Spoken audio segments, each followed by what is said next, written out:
Hey guys, welcome back to our channel Ideal Blogger. আজকে আমাদের অনেক দিনের স্বপ্ন পূরণ হতে যাচ্ছে। সেই স্বপ্নটা হচ্ছে রাম জন্মভূমি অযোধ্যা যাওয়ার স্বপ্ন। হ্যাঁ, রাম জন্মভূমি অযোধ্যা যাওয়ার স্বপ্ন। আমাদের ট্রেন ছিল কলকাতা হাওড়া স্টেশন থেকে। আমরা সপরিবারে মিলে পৌঁছে গেলাম হাওড়া স্টেশনে।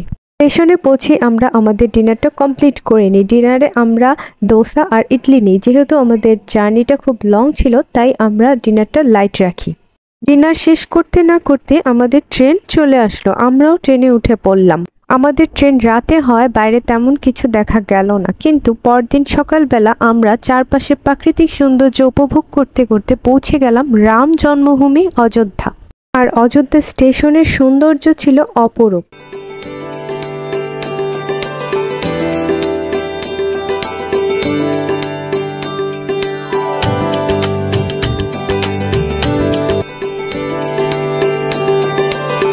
অযোধ্যা পৌঁছে সবার প্রথম আমরা খাওয়া দাওয়া সেরে নিলাম। তারপর কি করলাম আর কি না করলাম তা থাকছে নেক্সট ভিডিওতে। যদি জানতে হয় তাহলে চ্যানেলটাকে সাবস্ক্রাইব করে পাশে থাকো।